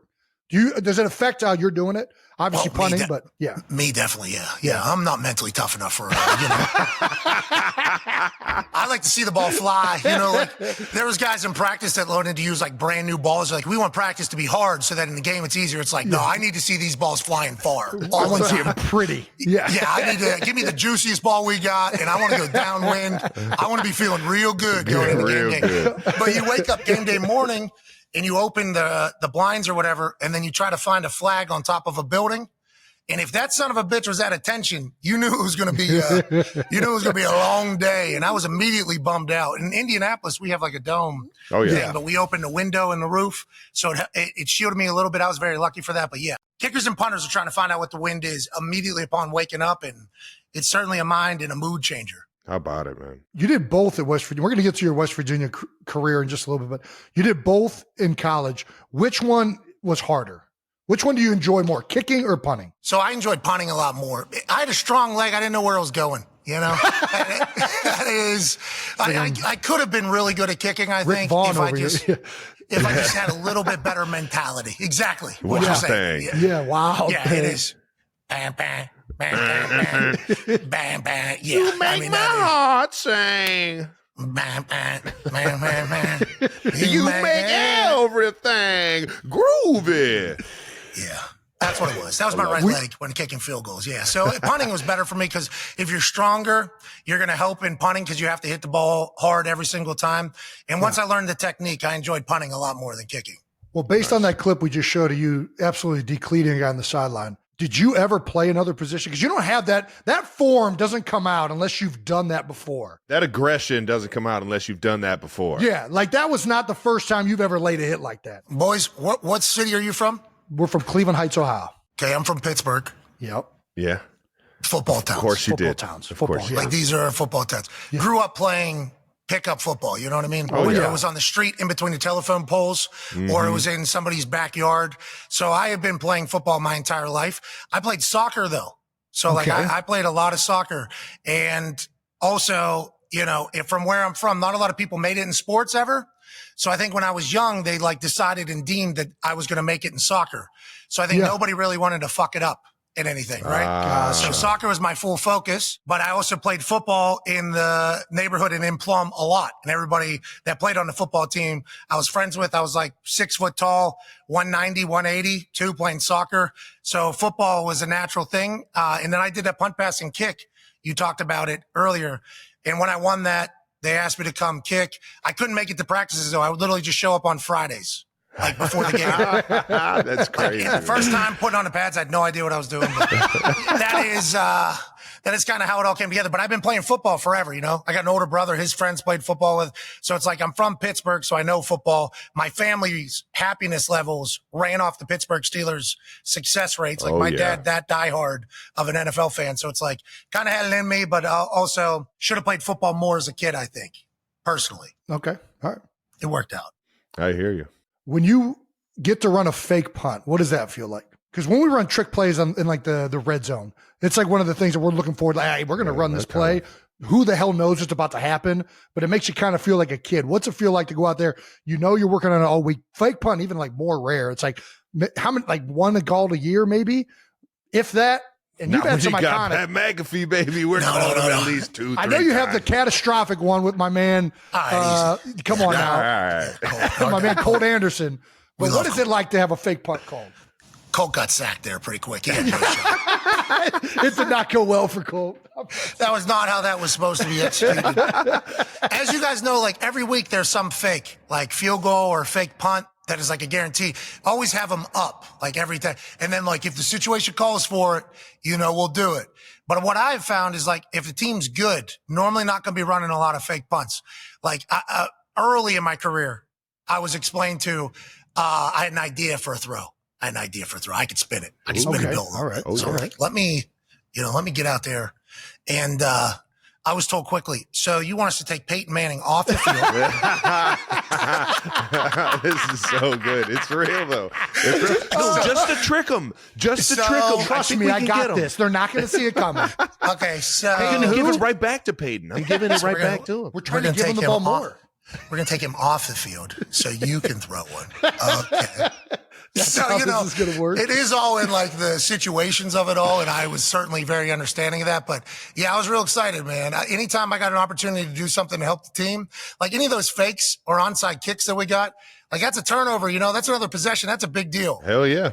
Stole a possession. It's huge. So it's like, if you feel like you contribute more, obviously you're a little bit more proud of it. But those ones that don't work out, boy, that is a deflator. Deflator. Trav, I have a question for you. You guys run so much trick shit. You guys get excited for that still? Every single time? Oh, yeah. I got pumped for, I was supposed to have one actually on the Monday night game, and they brought a nickel blitz off the edge. They completely fucked it up. It almost ended up being a turnover. And when I say we completely fucked it up, I completely fucked it up because I didn't block him off the edge. Sometimes, you know, it's just the trick plays can just get sniffed out by a blitz, or, you know, when they don't work, it makes you feel like an idiot for even trying it. But typically Andy Reid's trick plays are pretty on cue. And I've actually been a part of a trick play on a field goal twice in my career. Once in a Pro Bowl and once against the Pittsburgh Steelers. And both successful. There you go. Was it like a tight end run or a pass? My guy Dustin Colquitt, he was the holder for I think it was Cairo Santos at the time. Put it down and then flicked it to me. It was kind of like a little shovel pass underneath, and I was out the gate the other side. I was a wing. And that's a completion for Colquitt. That's a big deal. Let's fucking make sure we pick up those extra yards. Yeah, I should have picked up my fucking feet and scored, but I at least got the first down. Do you guys draw those up? What was it, mic'd up or something, where Andy Reid said he likes you guys to draw up the plays and then you guys practice them and do the whole thing? Is that still happening? Yeah, we still do that. We'll do some fun stuff on like Thursday practices during the specialist period. We'll meet Pat and a bunch of the offensive minds. We'll go over there and just start. Screwing around with some stuff, see what works, see what doesn't. When we take it to Coach Reid, he's got 51%, as he always likes to tell everybody. So it's like he'll decide whether or not a version of that comes into the game plan. Yeah, you guys got to pitch. You got to pitch the shit out of it. This is a good idea. We got it locked in. I think we got one here. Yeah, it's definitely how good an energy you bring to him for sure. I pitched a few fake field goals and punts, and I knew that my presentation was a big part of whether or not we are going to get this thing done. Through. Yeah, some go, some do not. Though, boy, those things, cutting room floor, those things are gone. Yeah. Jason, Philly bananas. That's like one of the most. Historic fakes or trick plays and all. Yeah. Nobody really knows to this day, was it Philly or Philly special? And I can't even remember. Like, all I know is that Nick asked for Philly. It's known as Philly special, but he was just going to go up. Lane was my cue to snap it. And that was the easiest job in the world for me. I'm just running naked. I was like, man, call this as much as you want, Doug. This is the easiest play in the world. Yeah. This is going to be a historic play, and I don't have to take any hits to the head. Yeah, I'm just going to run it. We're winning the Super Bowl. It's easy. We tried to take that after you guys ran it, and of course, it's me throwing the ball to Pat, and sure enough, there's a fucking cornerback over there, and I'm like trying to play monkey in the middle with this fucking guy. I could have just walked in the end zone. It's against Tampa Bay the next day, and here I am trying to but I want the fucking touchdown pass. Fuck. And threw it out of bounds like an asshole. That's smart play. Smart football. Travis and I were special teamers at one point. We should admit that. Jason, this is why it's so fucked up, because Jason was the kicker, and we're both still a little friendly fire. A little friendly, I'm jealous. Fire. I'm jealous that I sucked at it so bad. I was the worst long snapper on the planet. I was a bad quarterback snapper, short snapper, but it was horrendous. You're great. I like how humble you are. You're like the greatest center of all time. How about Cole Kmet? You see Cole Kmet? No, I did not. What's Cole out here doing? So long snapper got hurt. Long snapper got hurt doing for Chicago. Yeah, Chicago. Cole Kmet scores touchdown, that has to go snap the extra point because he's the backup long snapper. Dude, how about pandemonium on the sideline when the long snapper gets hurt? Oh, Brent Selleck was our backup snapper, and he right away, just complete fear. Like, we have not practiced this enough at all. He goes out there. It's always the tight end. It's always the tight end. He goes out there, first one, perfect snap. Second one, rolled back, complete disaster. I remember this game. It was like cold and rainy and shit, though. It wasn't a great weather day. Oh, man. Are you the snapper, Travis? I am. I'm the backup snapper. Me and Noah Gray. Whatever you need. Me and Noah Gray. Noah Gray is our other tight end, and he actually did it in the preseason. Our long snapper got banged up. James Winchester, shout out to Winchester. But yeah, he definitely he's capable of it too, both field goal and punt. I think the field goal, it's shorter, but it's kind of harder because you got to do it you got to do a low. It's almost like you got to just burn one right over the grass, like right over the edge of the grass. Whereas punt, you can just fire that thing back there, and hopefully the punter's athletic enough. I have one snap in a preseason game to Dustin Colquitt on punt, and I yanked that thing to the right about 6 or 7 yards, and he went and grabbed it, came back to the left foot and booted it, and sure enough, nice. Yeah, he snagged it. Yeah, Jason, athletic. Yeah, jeez, Louise. All right, never ends. Shout out to Dusty for making me look good. Now that I've faced enough shit for this. Well, no, I haven't. Keep coming, but I do want to get to the media career, Pat, because listen, you were an unbelievable punter, absolutely outstanding. I never thought something would be more impressive of a guy going into media, But what you're doing, man, and what you have been doing is just insane. You're by far the most talented guy I've ever seen in the space. It's You're not even close. all over the place. Relax. Dude, and you've done it your own way, which is even more remarkable.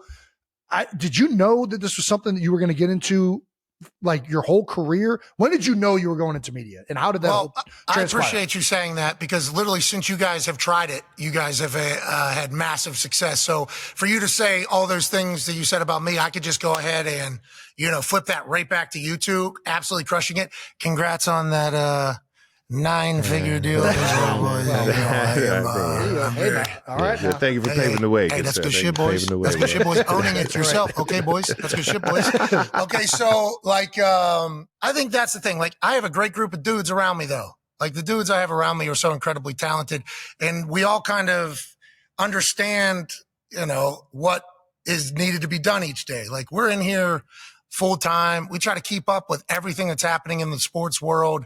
We have to, kind of know what's worthy of chatting about, what should be talked about, also what's not being talked about that should be talked about. And when we talk about it, let's not take the easy way out and be negative. Like, let's do this in a way where maybe we could celebrate sports a little bit. That's kind of been since the beginning how we viewed it. For sure. Hell yeah. The guys I have around me are incredibly talented. The work ethic is insane, but also it's cool that like people seemingly have been pretty like accepting of like, hey, we're allowed to laugh and crack jokes as opposed to having to tear people down all the time in the sports world. Yeah, and we'll sure. talk shit, certainly. And we are dumb and we will get things wrong for sure. And I'm wide open for 3 hours every single day. But you'll have fun with it, like you did with Lombardi and Max Crosby last week. Bingo. So we get into some shit, like because we are just kind of out here having a conversation, trying to have a good time. But we all have the same mindset. We're all very appreciative of what we are doing, and we're all fans of sports. So like the more people that get into sports, we're happy about, and we want to make sports like a good time. Like people think of sports like, hey, it's a good time, because there's a lot of shit that's driving everybody like this seemingly. For sure. It's like sports do this. And they It's really one do. unifier. Yeah. And it's like, that's what we try to celebrate as much as possible. But we mess it up. But it's the group of dudes I have around me, man. It's a lot of fun. It is a lot of fun every day. Yeah, you got a For great sure. crew, man. How did it all, like, what was the first conversation of like, hey, we're going to start this show? Okay, so when I was playing, I got a chance to do the Bob and Tom show, which you guys in Cleveland might know who the Bob and Tom show is. So Bob and Tom, maybe not. Okay, sweet. Shout out to Bob and Tom. Yeah, shout out to Bob and Tom. Good people. They're great dudes. Hey, they're an Indianapolis staple. They're a morning show. They were syndicated on like 170 channels across the country, radio, 6 a.m. to 10 a.m. They had, they owned it too. So like the business they've had. So they did good business in this entire thing. They were in Indianapolis. It was a comedy morning show. Basically, every comedian you've ever heard of has been through there during their tour, because Indianapolis is pretty centrally located. So from 6 to 10, they're like nationally syndicated everywhere. And then from 10 to 10:30, it's just like a local hour here in Indianapolis. They negotiated some deal. And it was like a Colts Tuesday, which was our off days. Jeff Saturday was the guy that did that for like 10 years with them. Jeff Saturday leaves to go to Green Bay. They asked Jeff Saturday, like, hey, who should take your spot in here? And Jeff Saturday says, like, you got to get the punter. The punter is the guy to do this or whatever. There we go. Shout out to Jeff. So then a couple of the other media people also told him that you should get the Pat or whatever. And I think they even said my name wrong at the time. So when Bob and Tom approached me, and my dad was a truck driver growing up. So obviously he was on the road a lot with radio. So Bob and Tom, he knew about Bob and Tom. So I knew about Bob and Tom whenever I was a kid. Growing up. So when Bob and Tom approached me to join the show, I was like, I'm not going to be the one that ruins this fucking show. It's been around like 30 years. I don't think I'm the right guy for your show. Like the shit that I am is just not, I don't think is the right for your show. And Tom Griswold from Bob and Tom said, you would be the dumbest guy on earth if you did not come on our show or whatever. And I was like, okay, I'll come do the show. So I get in there first week, first 30 minutes. I've never felt like more comfortable. Like they were talking about news. They were talking about sports. And it was like they had 3 comedians in there. Bob Cavoyan's like one of the quickest smartasses on earth. He's there. And it was just like, I almost felt like alive in there for like 30 minutes or whatever. And then the next week when they're live from 6 to 10 on the national audience, Tom Griswold was like, hey, next week, anytime you want to come in, come in. So I went in there 6 a.m. I was like, I'm coming in here 6 a.m. So I did like 4 hours with him in the morning. And it was like, I fell in love with it. Like I really enjoyed the energy, the vibe, the way they set up the show, the structure of the show. And it was at that moment where I was like, this could be something I kind of get into, And then while I'm still punting, I had a stand-up tour I did around the Midwest. I did some other shows here in Indianapolis. I had a podcast. I had a merch store while I was playing. So it was like I was kind of doing the next step while I was still punting, and I was finding like fulfillment in all this stuff away from punting after the offense failed. You know what I mean? Yeah. Like I was having a good time with the charity stuff I was doing. I was having a good time with the comedy stuff. I was having a good time with the show. And it was like, I need to fully focus on one of these because there's only 32 jobs in the NFL. You got to have respect for that. But then also this is so much more fun. And I'd taken care of everybody financially that I thought I had to take care of with my NFL money. And I was like, all right, I'm going to go. I'm going to try to chase fulfillment here. And then it's become all this. And it's so stupid. I'm so lucky, so thankful, and I have a blast. I'm literally just trying to enjoy it all. It's such a genuine way to get into your next career, though. Like I can't stress this enough for the guys in the NFL that are looking for something outside of football. You have to do it while you're still playing. Use those off seasons and the little connections that you make throughout your career to be able to set yourself up. And it's so cool that you started doing that, you found it, and then you just fucking took off. Come on. You fucking took off. Did it actually make it easier for you to kind of hang it up, or like you could probably have played as long as you wanted to, Dude, right? Could still be punting. Yeah. Pat could still be out there kicking balls. You already know. So I played that soccer tournament last summer. Yeah. Oh, yeah, I ripped my hip flexor kicking balls. So I don't think I could still. Hate to see it. Jason, I don't think I can still do it. You were fucking balling though. When I retired, you were balling. No, I'm saying you were balling on that in the 7-on-7. In the what was it 7-on-7? What was that league? Yes, you know. Okay, you saw it. You saw this. I saw the crosses. I saw yes. It was fucking electric, dude. Are you kidding me? I was in Cary, North Carolina for like 4 weeks. We were down there. I did not know what I was signing up for. And then our team got like good. Our team started like bonding. Our team started having chance. Man. I was like, I fell in love with it. But then just ripped my shit. I mean, I had a pool of blood in my thigh for like 3 months. That's when I felt old. You know, that's when I felt real old. Oh man. But yeah, it definitely. I think. You know, whenever guys retire, and you know the stats, obviously you guys both, about the 80% fall into bankruptcy after 5 years of professional athletes and everything like that. And I always wondered why, like when the NFLPA would come in, they always talk to us about like saving money and yada, yada, yada. And I actually asked a couple times, like, how come there's no ideas like for everybody to make more money when they retire? Like, why can't we hear more like, hey, your story matters money? Like, hey, speaking is maybe something you should get into. Tell your story. Everybody who makes the NFL has a story. Everybody. Like no matter what story is, that success story can pivot you into a new profession later. I was wondering why that was never talked about. So I think like fully focusing to this, and I retired very early, and everybody said, and a lot of the people said I was dumb. Yeah, a lot of people said I was an idiot when I retired. $6 million on the table, all that yada yada yada. So there was also like, did it make it easier to hang it up after hearing that?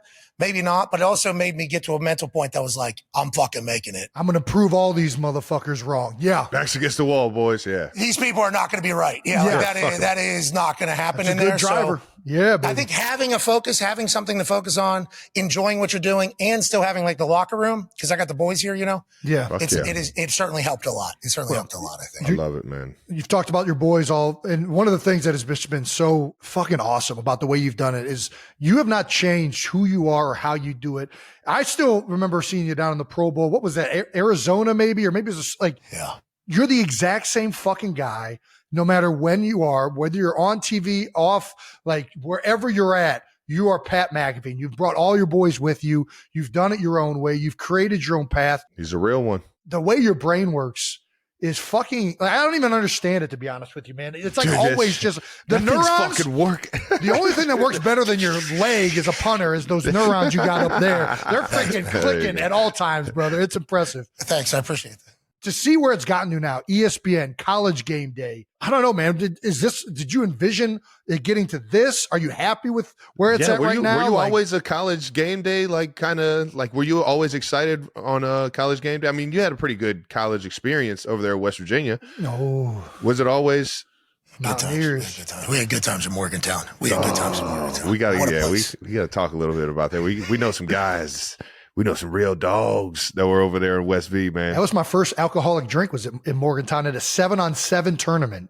I think that's a lot of people's stories. I think a lot of people's stories. We went down to the gas station and got Mad Dog 2020 Orange Jubilees. Yeah, it is. Oh, baby.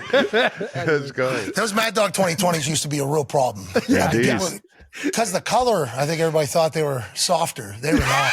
No, they were not. They were not. They were not. No. They were throwing a hundo. They were in.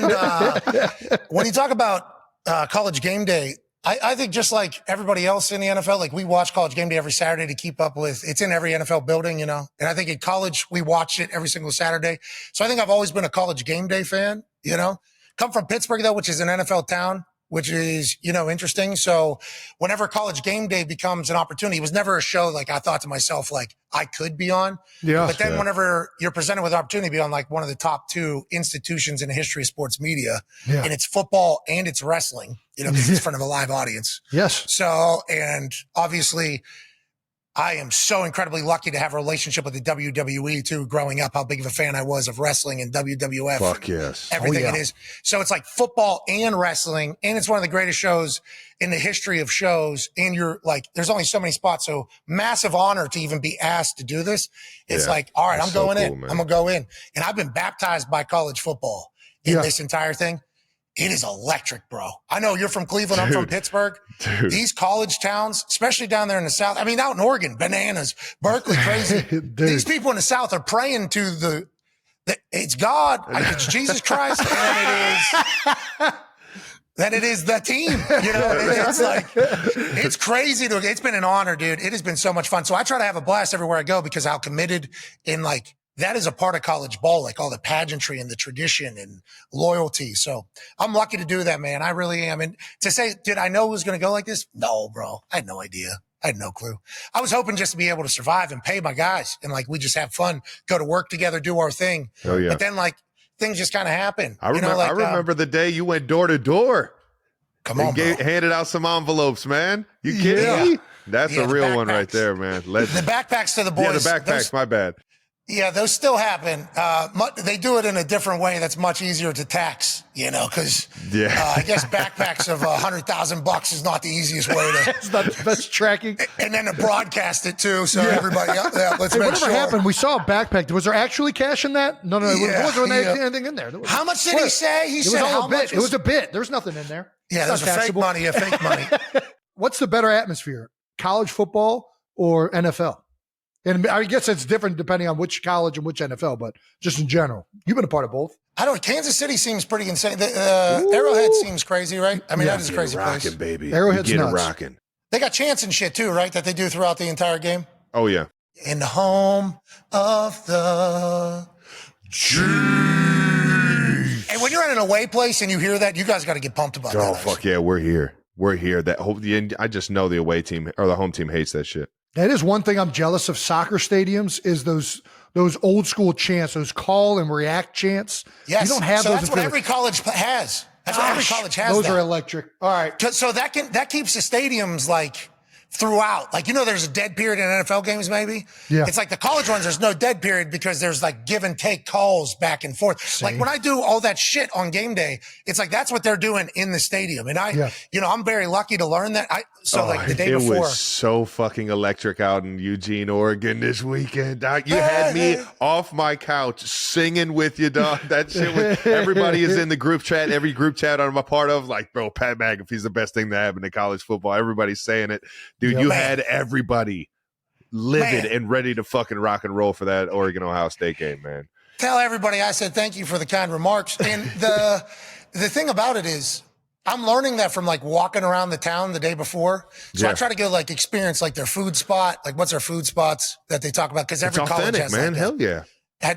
So I'm trying to tell my own story. Like when I go experience, I go see some spots. I'll go see the team facility and I'll try to ask people at all these places. I'm like, hey, what's the shit? What are we saying out here? And I'll get like an answer from somebody and they'll be like, you say go. And then they'll say docs. I'm like, okay, they'll go. And they're like, they'll go with you. I'm like, thank God. Cause there has been one time it was for the WWE. I do like a commercial break. I cut a promo and commercial breaks in these arenas, and I try to do the same thing. I try to get the local thing. I was misled. I was told that the crowd was going to go, and they did not go. So the first time when that crowd responds to me in the morning for game day, and I hear it back, I'm like, I was not lied to. That's good news. But Eugene showed up in a big way. Berkeley showed up in a big way. Obviously, Alabama, those places. I'm having a time of my life, man. And I'm that's learning so awesome. much about all these schools, and everybody's cool. Yeah, you look like it, and you look like, dude, you play to a crowd great, but it doesn't look like it's like being done in any, like you just are genuinely loving to be there, and it's fucking awesome to see, man. It's awesome. Well, that's like a part of it, like that's a part of college ball is like the fans. Fuck yeah. That's the beauty that you're on site that you get. Let's take advantage of it, and you maximize it, brother. It is awesome to see. What were you wearing? You were wearing a Fred Flintstone thing during picks the other night. Dude, I don't know what I'm doing. Yeah, Jason. Wilma! That's awesome. That's awesome. You enjoying it? You're crushing it. You're I'm doing having great. fun. I'm learning. I do want to, dude, I would love to talk to you when we even got more time about how you prepare. That's the one thing that's the craziest is I've never watched this much football. Like when you play, you watch your own team and you get really hyper-focused on the players you're playing and what you're doing for the game. Now it's like, dude, I got to watch like all this stuff. Like everybody's just watching all these games and it's hard. And for you're doing all of this. Like it is even more impressive. Yeah, you're in every fucking sport. Dude, I don't know how your mind does this, dude. I don't know how. It's the neurons. The neurons are operating on a different level, man. So here's how it works. Fire. If I see it, normally it's going to stay there. All right. Right? There you go. That's dope. But I have to see it though. So like the night before college game day, Yeah. I'm running through everything. I'm running through every team. I'm running through every player. I got Tone Diggs, one of my guys. He writes up a full preview of what the weekend will be like, but I have to see it, So once I see it though, it's in there. It's in there. So it takes up some time. It's like for you acting, Travis, what were you? Did you memorize? How'd you memorize those lines and everything like that? Yeah, the lines are, you gotta, I was fortunate enough to have an acting coach and you just keep shooting the lines over and over and over again until you get comfortable with it. And then you'll finally find out and feel out what the scene actually is. At least that's what my learning experience was for the lines and everything in acting. And then you can kind of riff. How'd you do? You crush it? I think Jason didn't tell me I sucked. So far so you're good. killing it. So far so he's good. Let's doing go, great. dude. Yeah, baby. Let's go, dude. This shit's fun as hell. Congratulations, dude. Thank Hell you. yeah. I don't know how often, people just celebrate right in your face on your show. I apologize for doing that. Dude, But that's on me completely. That's awesome, Nah, though, you're the dude. best. I think about some of the shit you're doing right now and like the pictures. My wife, massive fan of your lady. So I get updates on all this shit.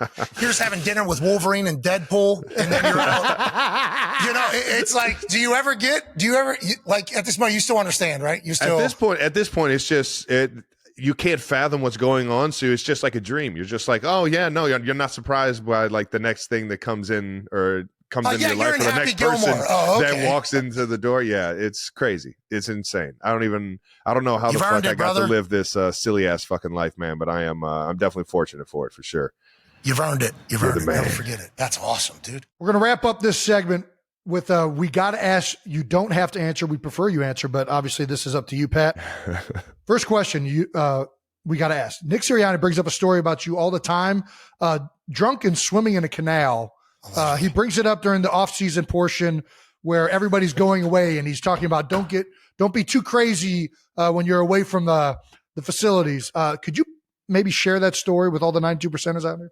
Well, I hope Nick Sirianni, Coach Sirianni, was an honorable lad and said that that's all alleged. Okay. I was certainly found rather intoxicated, very early in the morning, shirtless and wet. Late in October, it was cold. It was a cold morning. And in the police report, they pieced together that I had probably been swimming in a canal nearby. Big thanks to those cops. They got me off the streets that morning when I was certainly intoxicated publicly. Got a $140 fine for that. What? Had to do some community service. Ridiculous. And I still haven't got it cleared that we don't know if I was in a canal. And by we, I mean the police or me. Nobody has proof. We've learned from that. We've moved along. But yeah, I appreciate Coach Sirianni saying, don't be that guy, and me being that guy, because you should have seen how I felt in jail. I was like, I am not a good enough punter to be sitting in jail right now. No way. I thought it was over. Who's the bigger legend in West Virginia? You or Owen Schmidt? Owen Schmidt, dude. That guy could be governor anytime he wanted to be. Dude, it's insane, ain't it? Legitimately. Truck driver. Dude, he's a truck driver. He works for UPS now. Yeah, I'll FaceTime him. I'll FaceTime and he'll be, at work, and then he'll introduce me to a couple of the boys. I'll get a chance to chat with him. I got a chance to see him a few weeks ago whenever we went to Morgantown to do our show before West Virginia took on Penn State. Yeah. If you do a call in that game, West Virginia lost Penn State, but there was a 2-hour delay. So there was a 2-hour delay. It wasn't a real game. Right. It shouldn't even count in this entire thing. But Owen was there. He was one of the guests. He drove up from Greenbrier area multiple hours. I did not know he had to drive that far, so he held that over my head, obviously, because Pat White came in from Alabama. I got Pat White on a plane to come up. How about it, baby? So I got Pat White on a plane to come up, flew him up to Morgantown. We're going to make sure Owen Pat's had here. to drive, so he held that over my head, obviously. Yeah. But as soon as Owen gets in front of that crowd, they pay their respects, man. Owen Schmidt is like the living embodiment of what a West Virginia Mountaineer should be. And I've never seen a human be able to delete beers like Owen Schmidt. It's impressive. Very impressive. Wasn't it his nickname? Is this true? And this is the story I remember. His nickname was Runaway Beer Truck. Is that accurate? Yeah. Yeah, and it was probably the most perfect nickname ever given to anybody in the history. Literally. You want to talk about run right through a fucking brick wall, man. That guy would do it all. He would break helmets, Travis. He would break face masks. On his face. And then, he was psycho. We got to talk about 2008 UC versus West Virginia. I know you remember this one. I said a story earlier about alcohol being my first drink ever being in Morgantown. I also had the first beer poured on me in a football uniform in the corner of the end zone after overtime, which you freaking solidified with how long was that kick? That was a long one that you sent. I forgot that game. That was like Big East championship type game, wasn't it? It was huge. There was a lot on the line. Yeah. We won in overtime. It felt like but you had to make a field goal at the end of regulation to send it to overtime. And an onside kick. And an onside kick. Yes, forgot about that. Forgot about that. Yeah, it's all coming back. I have to remember. You remember our fans were sprinting back in. They left. That? They went into the hills. Then they came back with cans. I don't know how they got them in the stadium. Running in. I do remember that. Yeah, I do remember that. And we lost. Well, we got a roughing the passer, I think. It was something like that late. There was a penalty, and then Kazim Ali caught one in the corner of the end zone. Yeah, our tight end. And I just remember beers being rained down upon us. It was... Yeah, those people were pretty intoxicated, probably. Yeah. They were maybe in a canal. A lot of emotion. They were up and down that whole game. Hey, that Cincinnati, West Virginia run was cool. When you guys had Brian Kelly's head almost exploding every week. Yeah, well, you guys started it, right? Was it you guys or Louisville? It felt like it was Louisville. Then you guys took it from Louisville. Then we took it for a little bit. There was like a weird run there where the Big East actually had some really good teams. Okay, if I recall here, new Big East happened. I don't know if it was the year I got there. 2005 is when I graduated high school. So when I get there, I think it was new Big East. Louisville just came to the Big East. Remember, they were supposed to run Big East, I think. Yeah, Brian Brom and who was the running back that they had that was a beast? I can't remember his name. Anyway, Mike Bush. Yes, Michael Dog. Bush. Absolute dog. And then Harry, I think, was over there too. Like they had a great team. Yeah. We triple overtime, I think my freshman year we beat them. I think. So it was like we had it, then I think Louisville took it. Yeah. And then Pittsburgh was pretty good in there too. They had old Fitzy and LaShawn McCoy. They were never the front team though. They were good. I don't know. I might have just been a Shady fan. I don't know. Shady. Oh, they did win one year. I think you're right. When Shady was there, they might have won one year too. No, they lost. They lost at the end of it. Talk about ball security. Yeah. Shady would show up in your stadium and get the ball like this and shake the shit out of every human in there. It's so crazy. It was awesome to watch. The Big East was a real deal. It was. It was a fun conference there. Yeah. Shout out to the old Big East. All right. Rest in peace. Rest in peace. UConn even didn't suck. No, they UConn. Sucked. Yeah. UConn. They used to grow that grass They were making out. some runs.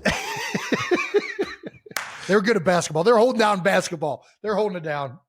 They beat us. I can't talk. Yeah. We're about third way through the NFL season. Who's your early Super Bowl pick, Pat? Chiefs is still the Chiefs, brother. All right. There we go. All right now. And that is not just because he's sitting here and I'm such a massive fan. I'm just a believer in like greatness. Yeah. I legitimately am. I believe that there's like levels to this shit.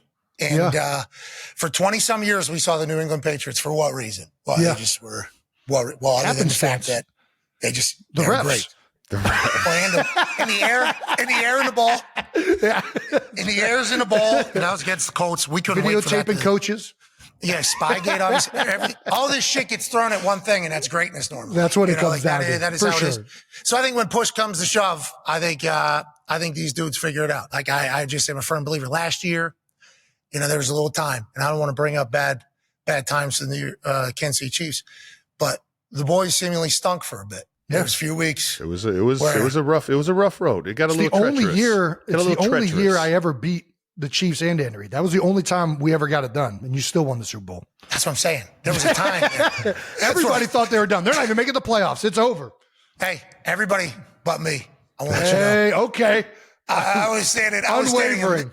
I was standing on this microphone, and I said the Chiefs are still the Chiefs. I don't know what everybody's talking about. Pat had a flu one day. It was windy the other day. I just believed. And I just think that that's the case. And then I watched that quarterback show or whatever the hell it is. Oh, yeah. On Netflix. Yeah. And I realized that Patrick Mahomes was like one of the coolest dudes of all fucking time. So not only is he, They don't make him any better, man. They don't make him any better. dude, house and beers, talking shit, working his dick off, fighting through injury, and then making every play. That don't make that. There's, you know what I mean? Yeah. That doesn't. Yeah. So I believe in the Chiefs personally. That's why I believe in the Chiefs. I love it. Even with a team like the Jets getting a guy like Davante Adams today. Big deal. Fives That's are a good too. He big popped his head deal. in. I don't know if you saw it. Devontae popped his head into our conversation with Aaron Rodgers. Yeah. Today. Did he? I did not know. I did not. Oh. He came in with a football in hand, turns it, spins the ball. Hello, Devontae. Good to see you. Long time no see. They seem to be ready to go. I mean, they just lost to the Bills less than like 14 hours before that, and Jets fans are pumped. They should are be. very, very excited about the future, and I can see why. Devontae's a dog. He's a dog. Devontae, Garrett Wilson, they got some in the offense looked a lot better, especially in the first half this past week or yesterday. They were running it, Jason. Either way, I know. How about that? Let's hand the ball off. Get this guy Breece Hall involved. Who's that? Breece Hall? Pretty good. He's pretty good. Also, let's do more tush pushes. Let's get these centers. Let's compound some more. Compound some more vertebrae. Did you bitch about it on this show a lot or no? I don't know if I saw it, about your body just getting demolished. Just getting absolutely just fold, like you said, like an accordion. He's just getting folded every single fucking time. It's hilarious. Every time. I laugh at it at this point. I never used to think about bitch how that much we were much. hyping it up too. We were so loud, like tush push, Here so comes awesome, Eric. 92%. Keep doing it. We need to keep doing it. And Jason has to be supportive. He has to. He's I a didn't team really guy. talk too much He's a shit. And team then guy. Lane Johnson let the cat out of the bag. He used to say that every time he would get called in the huddle, I'd just be, fuck my life. That's awesome. But you literally publicly had to support it because it was working and it was like your thing. It was like. And listen, I hated it, but let's you know what? If it gets the first down, keeps the strike, converts. It's a free. You're avoiding a turnover. It's insane. Yeah. I agree. Yeah. That's Ohio football. stealing I'll possessions, take baby. a compressed vertebrae for that. Bring it on. Pat, who's your too early MVP right now? Ooh, okay. So, do you believe that somebody other than a quarterback can win the MVP? I think It's going to take a lot, it's going to man. be hard. Yeah. Depends It's who. going to take Where like you something like what this Boise State kid is doing at Genty. running back. Yeah. Holy shit. It's going to take something like that to like take the attention away from a quarterback getting it, I think. He's ahead of Barry Sanders. Barry Sanders had like 2,600 rush yards. I forget how many touchdowns. He's ahead of schedule. Yeah, He's 6 games in. He's already got 1,200 and like 17 touchdowns. The shit's ridiculous. And to be clear, Genty, we think it's incredibly admirable and cool that you're still at Boise State because he led the country in yards, I think, last year, too. I assume there was big offers Yeah. Had to for be. him to go. But if we say, NIL money. oh, yeah, I assume there was big offers to get him out of Boise State. He's still in Boise running on that Smurf turf. I respect it. He's like, no, it's something. He blends in that blue turf, man. Dude, he never stops running either. He's very impressive. But if we stick in a running back could potentially win an award that normally goes to quarterback, like Derrick Henry right now. Oh, yeah. He's scoring touchdowns just like nonstop. It's just Yeah, like touchdown, just when touchdown. they think just because the Titans got rid of him, everyone's like, oh, he's not the same player. Fucking just running 21 miles an hour, 22 miles per hour, getting tickets in a school zone. You kidding me? He's this tall. He's unbelievable, man. I'll admit I'm an idiot. When they made that pick, I'm like, dude, he's a shock. They're going to put him in shotgun. How's this going to work with Lamar? And it's like, oh yeah, no, he's just bigger and faster and stronger than everybody. Let's just get those guys on our team. Let's just let that guy go north and south. Good luck tackling that. And that's hardball football too. It is. Like, yeah, he will. And then they got Ricard as a fullback too. It's like he's 280 or whatever, former D end. It's like, I don't understand how they were allowed to do that trade. I don't know how that was. Man. That seems to be unfair. Well, good job, Harbaugh. I hope he wins. I would be very much as obviously offensive lineman, but King Henry, I don't know, man. That guy's he's just a dog. He is. Let's get an offensive lineman award. Yeah, that's like against the religion of O-line to get an award, but it's like, it's got to be like a group award. They got the four tough offensive line. Fucking Penei Sewell is fun to watch now. See that the hook and lateral, almost had a touchdown, had to go called back. Dude, he balanced himself. Yeah. How is he? 3 what? He's 300. He's got to be at least 350. He's up there. He's a big man. Big man. Hey, my elbow would explode. Trav, why is everybody so big, strong, and fast these days? I don't know, man. I don't get it. Where do they find these people at? How tall are you? 6'5". 6'4" and 7/8. If you ask the fucking combine, they fucking cut a quarter of a fucking. Like, can you just give me the eighth of an inch? Can I get that eighth and be 6'5", or do I got to be 6'4" and 7/8? They push you down too. They push you down. They did. They got it twice. They're like, yeah, it's 6'5" seems too tall for you. I think we need to do this again. I just talked about these people being too big and too fast and too athletic, and I'm talking to a dipshit here at 6'5", moving around like 4 6 at the age of like 50. You know what I mean? Travis, you're a freak show, brother. Absolute freak show. Having fun out there. Pat, we're getting close to getting out. Is there anything that we haven't hit that you want to talk about? Anything that, like, I don't know, man. Yeah, you got anything fun coming up that people don't know about yet? No, dude. There's way too much of me. This show ending quicker is better. But aside from that, I would like to let you guys know I appreciate the hell out of the invite on the program here. I'm a massive fan of you guys. And what you're doing right now with media is a big deal. And I hope you get a chance to kind of take it in and enjoy it all. You guys are legends. And Travis, the fact that you're still able to do all this while still playing, I know it's not easy to balance. You keeping the main thing, and still being able to do all this, incredibly impressive. And Jason, your big ass with your untied Tims, just getting dropped into this media world and taking over. Your acting abilities in a Buffalo Wild Wings commercial and then the ESPN NFL Monday Night commercial. I mean, let's go, boys. You guys are crushing it. Great time to be alive. I appreciate you you both so much. Well, the honor's all ours, Pat. Thank you for coming on. Thank you for paving the way, changing the game. It's incredible to watch your career up to this point. Can't wait to keep watching, keep being you. Oh, yeah. Can't wait to see you in freaking Austin, Texas this week. College game day. Intern Brandon, big Austin, Texas guy. Big Texas fan down here. Brandon's Horns excited. up. What are the chances, brother? Don't leave me astray. Keep making sports fucking fun, brother. I love watching you, man. Love watching you. Let's and I can't wait to join you on the fucking show sometime soon. Yeah, don't feel both of you. Okay, there is an open invite for any Kelsey, Mama. I want to get to the fucking Thunderdome, and I'm fucking pissed I haven't been there yet, man. Okay. That shit looks like. Hey, listen, if you make it out to Indianapolis ever, would love to have you here in the Thunderdome. Have a good old time. But anytime you both want to come on the program, open invite. Whenever the hell, I would be grateful and thankful, just like I am that I'm here. And you guys, you're the best, man. You're the greatest, brother. Pat, thanks so much, brother. All right, now. Pat McAfee, ladies and gentlemen. You're the greatest, dog. Great. Thank you so much to Pat McAfee for coming on. I can't tell you how electric that was. Pat Mac, man. That's one of the ones we've been waiting for. We've been waiting to get him. We finally got him. Thank goodness. And he's the busiest dude in the world. Thank you, brother, for giving us your time, man. We fucking love that dude, man. He's changing sports for the good, man. He's making sports fun as fuck. Similar to how I was talking to you about being a part of ESPN and everything. McAfee's doing it at a whole nother level, man. On all aspects, the college world, wrestling, you name it, man. All of sports, he's making it better, man. Thank you. Appreciate you coming on, brother. He's changing the world, but he's still staying true to that Yinzer. That wraps up another episode of New Heights. Thank you, obviously, again to Pat. Make sure you're subscribed on YouTube to the New Heights channel and follow New Heights on the Wondery app or wherever you get your podcasts. Reminder, you can listen to New Heights episodes early and ad-free now by joining Wondery Plus in the Wondery app or on Apple Podcasts. Once again, New Heights is a Wondery show produced by Wave Sports and Entertainment and brought to you by Peloton. Find your push, find your power with Peloton. Hey. Follow the show on all social media at New Heights Show with 1S for fun clips throughout the week. Thanks to our production and crew. We fucking love you guys, and we owe you guys big time.